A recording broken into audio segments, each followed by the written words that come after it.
আসসালামু আলাইকুম। রাদিয়াস daily blogs মানেই হচ্ছে নতুন নতুন রেসিপিস সাথে রান্নার পদ্ধতিগুলো খুবই সহজভাবে। চলুন আজকে আরেকটা রান্নার রেসিপি দেখে নেই। আপনাদের কাছে আশা করি ভালো লাগবে। যারা এই রান্নাগুলো করতে অনেকটা ভয় পান তাদেরকে জন্যই এই সহজ রেসিপিটি আবারও দিয়ে দিলাম।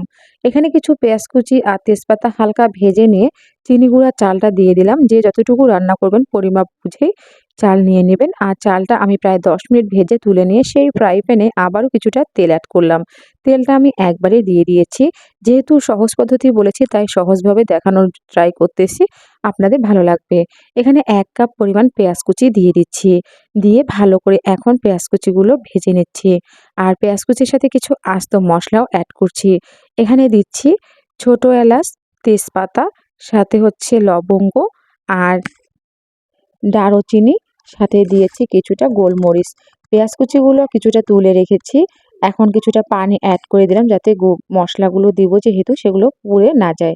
এখানে দিয়ে দিচ্ছি আদা রসুন বাটা, সাথে দিয়ে দিলাম জিরা, ধনিয়া, গরম মসলা সবগুলোই একসাথে ভালো করে বেটে রেখেছি। সেগুলো থেকে ১ চামচ দিয়ে দিলাম। দিয়ে দিচ্ছি এখানে রসুন বাটা। দিয়ে এখন ভালো করে একটু ভেজে নিচ্ছি। একটু কাঁচা স্মেলটা যাওয়া পর্যন্ত। এখানে স্বাদ মতো লবণ অ্যাড করে দিলাম। আর আমি প্রত্যেকটা রান্নায় বলি যে, যেকোনো রান্নার ক্ষেত্রে কিন্তু পরিমাণটা অবশ্যই একটু বুঝে ব্যবহার করতে হবে।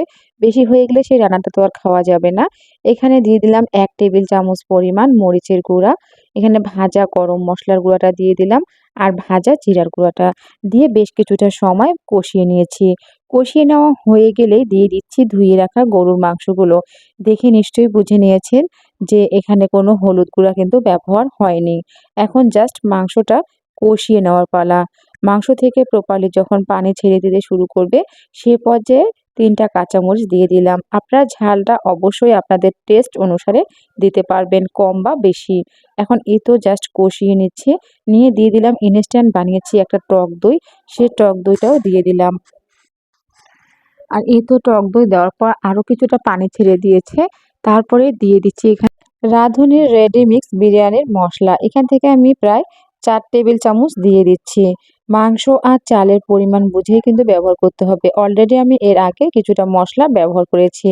বাসায় থাকা যে মশলাগুলো। আর এই তো মাংসটা আমি ভালো করে সেদ্ধ করে নিয়ে কষিয়ে নেওয়ার পরে চালটাও অ্যাড করে দিলাম। চালটা দিয়ে আবারও বেশ কিছুক্ষণ সময় নিয়ে চালটাকে ভুনিয়ে নিচ্ছি। এভাবে রান্না করে দেখবেন তাহলে সময়ও কম লাগবে, সাথে কিন্তু আপনাদের সময়টাও বেঁচে যাবে। এখানটায় ফুটন্ত গরম পানি দিয়ে দিলাম, সাথে গরুর দুধ অ্যাড করে দিয়েছি। চাল যতটুকু নিবেন পানিটা তো ডাবল দিতেই হবে। সেখান থেকে ১ মগ পানি কমিয়ে দিয়ে সেই পানিটাতে আমি দুধ ব্যবহার করেছি।